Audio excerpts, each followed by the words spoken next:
Welcome back. Sorry if I'm a little loud, and you're welcome if I'm at the right level. My last couple videos were a little too soft. I think I got it right now. Let me know. All right, this is what's his name? Chris on culture. So this is kind of like a liberal, like Justin Reloaded that we just did last time. This is Chris on culture. He's a liberal reviewer. We're going to review him. Krystal shuts down Cenk's MAGA's optimism live on Breaking Point.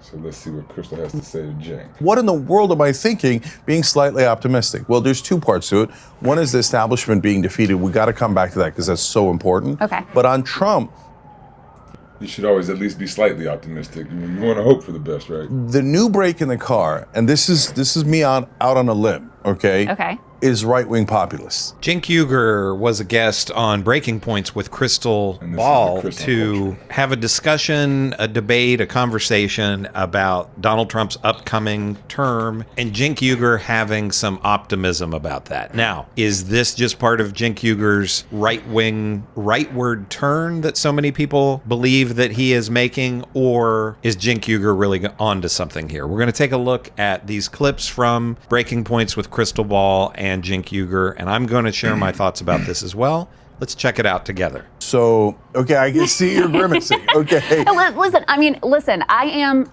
you know the show I do, right? Mm-hmm. And I love soccer. Mm-hmm. And, but I am also very skeptical that that movement has significant sway or influence with Trump. Go ahead, make your case. Okay, so I think that's wrong. So, number one, this is a different MAGA base than in 2016. The 2016 MAGA base was Trump is demigod. Whatever Trump says is by definition brought down to us from the heavens and will never be. There's still quite a few people like that. There's not everyone, but there's still quite a few people like that. Challenged.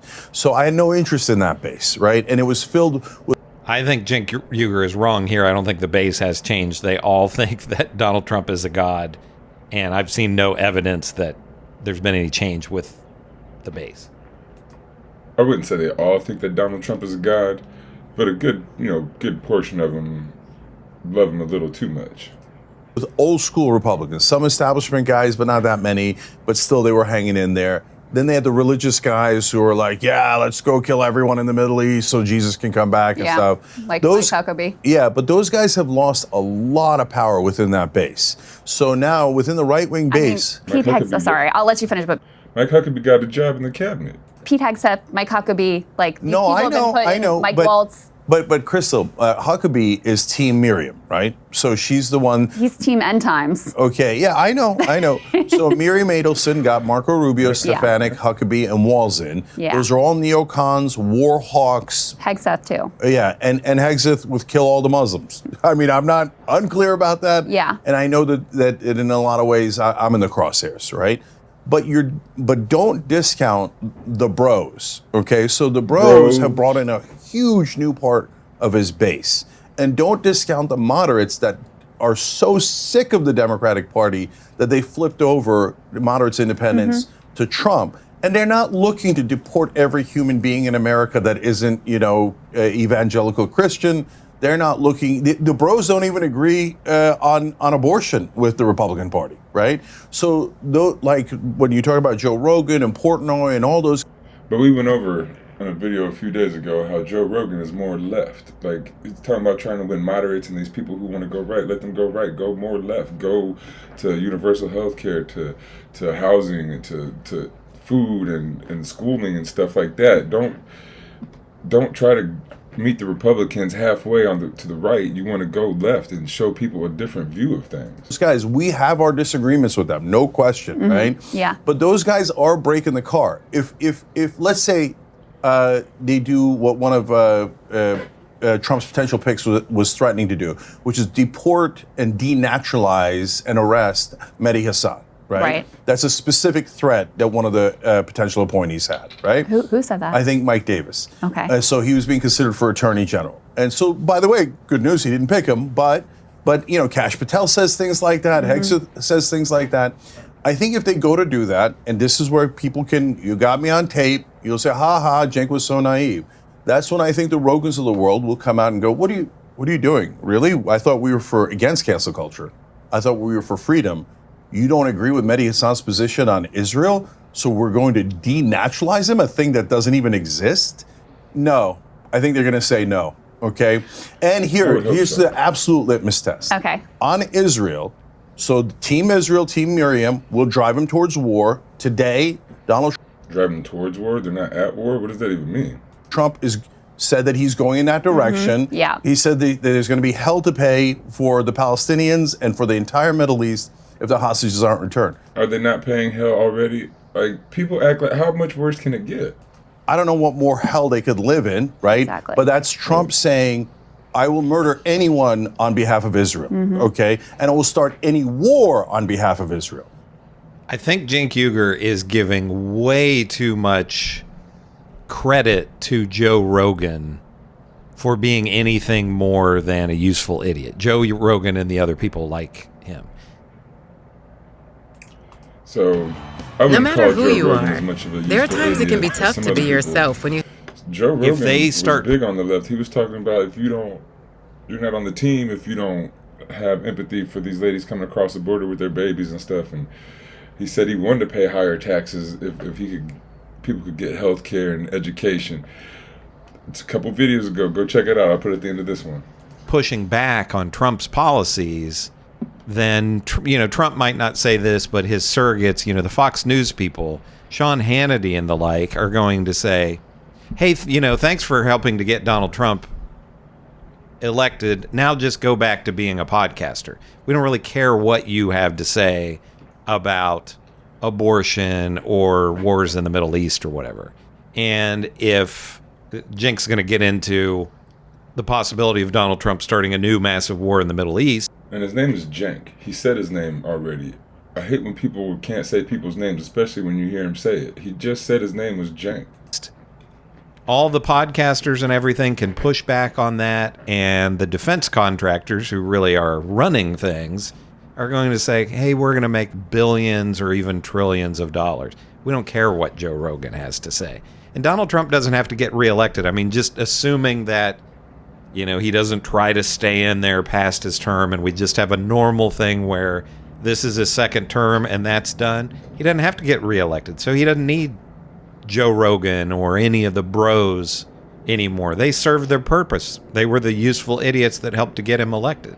So am I right or am I wrong? We might find out instantly, because for the moment being, they're saying, the right-wing populists, oh, no, Trump would never do a war in the Middle East. No way. But he's a tough guy and he's going to threaten them and he's going to get the hostages back.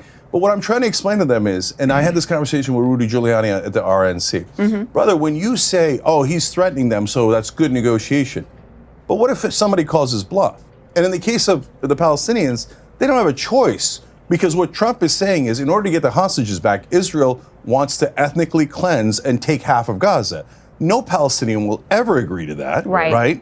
So Trump is threatening a giant war in the Middle East. If he does it, we're going to find out if I'm right or wrong. Because at that point, I think the right-wing populists and the bros go, no, brother, I didn't elect you to be a worse neocon than Biden. Fair. But even if they say that, what's going to happen? They can't, Joe Rogan can't stop Donald Trump from starting a war. He can say whatever he wants on his podcast, but he ain't got no real power. Fair enough, and we'll see. But I'll tell you why I'm very skeptical, because we already knew Trump's record from his first term. Like, he was not anti-war, and he was extremely hawkish towards Iran. But his base is anti-war. He was very, pro-Israel. And so this was already out there, right?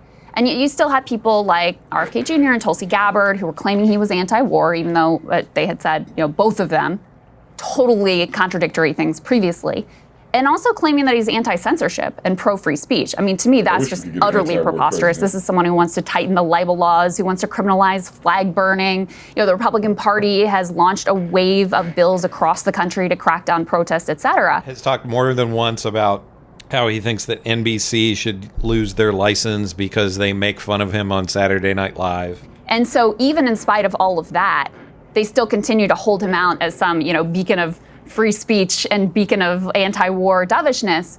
And so when I see that, and I see there's already been this, ability to erase all of the things that he's done in the past and pretend he is something that he's not, it's hard for me to imagine that dynamic changing. But we can put a pin in that, because we are going to see, soon enough what the reaction is going to be, because I do want to get to this piece about the establishment, because the other part that I have a question about here is you say the establishment has been defeated, and I just say, even in the Democratic Party, I think they have been dealt a blow. I think you see that in MSNBC's cratering ratings. I think that creates an opportunity, a possibility, but I don't think they've been defeated. I think it's very possible we end up with Pete and Gavin, next time around in the Democratic primary.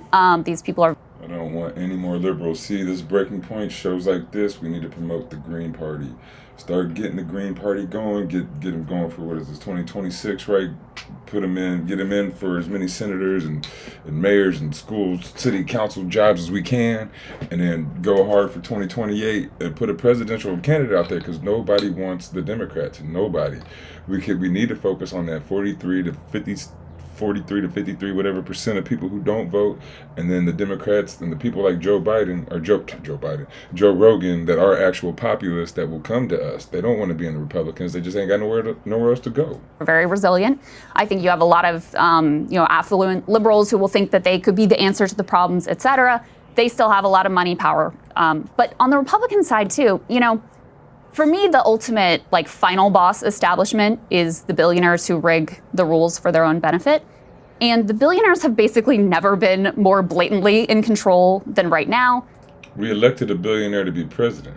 Elon Musk is a perfect example of this, but we can actually put this next element up on the screen, guys. Trump has the wealthiest cabinet in history. I think there are 6 billionaires so far that he's picked to be part of his administration. And so, to me, again, this is the ultimate establishment, and they are fully in control of what's going to happen in the Trump administration. Okay, one more, going back to Trump's problems and then the establishment. Yeah, okay. So I agree with you on all that. He's been hypocritical on every one of those issues, censorship, and he said about in his first term, I don't want poor people in my cabinet. What president hasn't been hypocritical? Barack Obama ran on universal health care. That's right. He said, I like rich people, yeah. right? Mm-hmm. So he's been trying to get into that elite club his whole life. So the idea that he's against the elites is kind of funny. He is. How has Donald Trump been trying to get into the elite club his entire life? His dad was born to the elite club. He was born into the elite club. He is the elite club. He is a billionaire. I don't understand how people act like Donald Trump is not the elite. He is the establishment. He has been his entire life. He was born into it. But only because he's jealous. He's right? He's against cultural elites, Hollywood, academia. He was on The Apprentice for 20 years. Was it 17, 15, 20 years, something like that? How in the world is he jealous of the Hollywood people? He is a Hollywood people. How many movies has he been in? He did the cameo in Home Alone, and so many cameos and videos, and every rapper talked about him for so long. I don't understand this. No, he's not against the rich. True. He's not. That's not even true. He'd love to be in Hollywood. Oh, that's true. Right. Yeah. And he started a fake university, right? Yeah. So, was he perceived as against the establishment? Yes. Right. Yeah. So that's when is the establishment annihilated? No, of course not. Are they going to make a comeback? Of course. The empire is going to strike back in 2028. Yeah. But the empire struck back so many times. It struck back in 2016, 2020, 2024. And so maybe 2028 is, to extend this needless analogy, is the return of the Jedi, right? Oh, wow. And so I'm not under any illusion that the establishment is gone, right? But was Kamala Harris the more establishment candidate? Yes, of course she was. How is that? They're both establishment. How can you get any more establishment than Donald Trump, the man who bragged about donating to everybody on the stage at the first Republican debate in 2016, bragged about donating to Hillary Clinton, bragged about giving Chuck Schumer his first donation. He's been running politics. He's the money in politics that we're trying to get out. I don't understand how people, yes, Kamala Harris is very establishment. No doubt. She is very establishment. But she is no more establishment than Donald Trump. Donald Trump is no more establishment than her. They are the same. They're just different types of establishment, but they're both establishment. Sure. Right. And so did she lose? Yes. And as I explained in another tweet in that thread, it's not just that Kamala Harris lost. Some Hillary Clinton lost, right? Joe Biden nearly lost. Mm-hmm. So it's not that. It's that mainstream media, which is the main weapon of the establishment, is now greatly reduced in its influence. Before, we could not get past them in a Democratic primary. And then now half of this new media It's just like mainstream media. All you heard was, "Oh, you got to pick Kamala Harris. You got to pick Kamala Harris." They were so scared of Trump. Trump deranged. They sounded no different than CNN for the past year and a half. Bernie almost had it in 16, but certainly in 2020 when he won the first 3 states, and mainstream media defeated him with their lies and propaganda, right? Yeah. Oh, he's going to execute people in Central Park. He's a Nazi, etc. Yeah. So the mainstream media guys are the worst liars in the world. They lie way worse than even right-wing media. I don't know about that. Okay, we can have that discussion. I would say liberal media does lie worse than right-wing media. I couldn't even watch CNN and MSNBC for years because just the way they talk and the way they lie and deceive. Fox, they do lie, but they blatantly lie, and it's right out in the open. And it's easy to tell, right? CNN, it's harder to tell if you're not very political. Like, a lot of people just believe what CNN says, and that's what they'll hear CNN an hour, even sometimes 2 hours a day, right? They just let it play, and they just get misinformed. And it's just insane. Nobody should be watching CNN if that's all you're watching. You cannot find 2 bigger liars in America than Joe Scarborough and Whoopi Goldberg. I mean, okay? But here you have, I hear you, but I also have been kind of blackpilled on a lot of independent media, because that tenant media situation where, Tim Pool and whoever else were taking random sketchy money to put out whatever propaganda they were told to put out. I just, I don't see what has grown up on the right in the independent media space as actually being better than the mainstream press. I totally disagree with you. While I feel like she's gonna try to call it the right-wing media for sounding like the mainstream right-wing media, like the independent right-wing media sounded like the mainstream right-wing media, and that was just my complaint about her. They were all just bumping Kamala Harris like Kamala Harris was something different than Trump. Like Kamala Harris was all great, all great, all great. But with the stroke of her pen, man, she could put you in jail. With the stroke of her pen, she can get you out. It's just that easy for her. What I agree with you on is there is a possibility that exists now that didn't before. And so I feel sort of, I guess what I relate to in your tweet is I would say I feel energized because there is a possibility that wasn't there, that is there now. It's going to be something different. I think the most likely outcome is that things continue to get worse. That's why I don't feel like optimistic. If she feels this way, she has the platform, she has the ability to help change this, to help push the optimism, to help other people feel optimistic and get something out there. She's gonna push whatever blue person's going next time because she's gonna be scared of the next Republican, whoever that is. Mystic, because what I see over the next 4 years is you're probably gonna have, a lot of cruelty towards immigrants. You're likely to have, another inflationary spiral if he does, half of the tariffs he's talking about. You could very easily have more chaos in the Middle East. We're already seeing it, more brutality in the Middle East. That's almost certainly going to happen. You could have some giant crypto bubble as possible, avian flu. There's all kinds of things that I think could be horrible and brutal over the next 4 years, and I can't look at that. I would love to feel optimistic that, there's going to be a light at the end of the rainbow. And like I said, I do feel energized, but optimistic is just not, I would love to be there, but I'm not.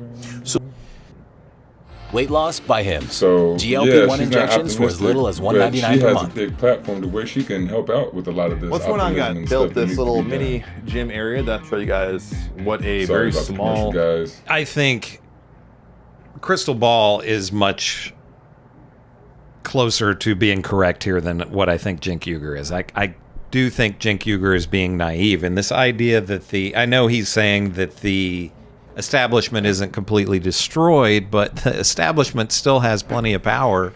Donald Trump is wanting to have Marco Rubio be part of his cabinet, and Marco Rubio is about as establishment as it gets. Yes, Donald Trump wants to have all these Fox News dum-dums in there who aren't establishment. That's true. But he's still going to have establishment figures in there.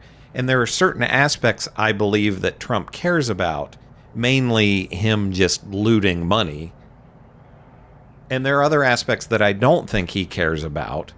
The Supreme Court, for example, the people that he appointed to the Supreme Court were just names that the Heritage Foundation gave to him. So it wasn't like he took somebody from, he didn't take Judge Janine from Fox News and try to make her a Supreme Court justice. He just took the list that the Heritage Foundation gave him and picked from that.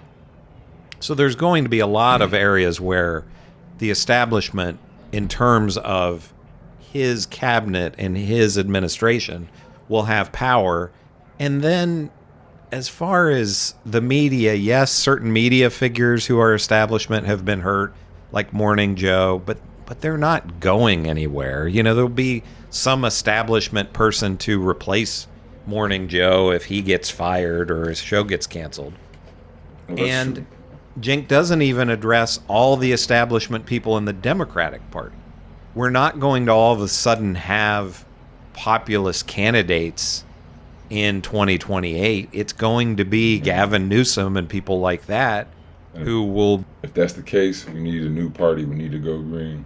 ...be in the primary for the Democratic Party in 2028. They're not going to let populist people in there. So I definitely think Cenk is being very naive. And in terms of the base, that he thinks the bros are going to come in and have all this influence, they aren't. And this idea that they're anti-war... Yeah, they're against the war in Ukraine because they sympathize with Putin and Russia for whatever reason, which is bizarre. See, and I find it weird when liberals talk about that, like, oh, they love Russia or whatever. Like, I've never heard Joe Rogan speak real positively about Russia. I mean, if this guy hears this, Chris on Culture, or, right, if you hear this, then put up a video where Joe Rogan's talking all positive about, Russia. But I don't ever see that. That's kind of projection. But they still support the wars in the Middle East. The bros aren't going... In fact, I hear the bros talk about the war in the Middle East more than I hear them talk about the Ukraine-Russia war. They're very against the Palestinian war, the what do you call it, Israel attacking Palestine like that. To say, yeah, let's stop giving money to Israel. And even if they say that, the Trump administration is going to say, no, we want to give more money to Israel. We want to continue increasing the Pentagon's budget. Either Democrats or Republicans. The bros are going to have no influence at all. Like I said, the bros have more influence with people than they're going to have on the staff or on Trump himself. Useful idiots to help Donald Trump get elected.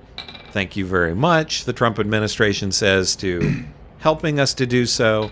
Now go away and do your little shows or whatever. We don't need you anymore. That's what Trump is going to say, and Trump surrogates are going to say, in my opinion. But if you want to watch this entire... So that's... I'm pretty sure it's Chris on Culture. Chris on Culture's review of Cenk and Krystal Ball talking about the parties and whatnot, where they should go, what they should do. I say we should go green or build a DSA, the Democratic Socialists of America, or just start a new party. I know, just starting a party. That's why I say we should go green. Plus, the Green Party have a foot around the world, right? They have stuff in New Zealand, England, all around the world. There's Green parties, and so we'll have a world coalition already. Imagine if the U.S. president was a Green Party president, and we have people all around the world already in the Green Party. How much reach and how much we could just do. But, all right, that's the second video for the day. We got a couple more, I think, coming out later. So until next time, keep learning.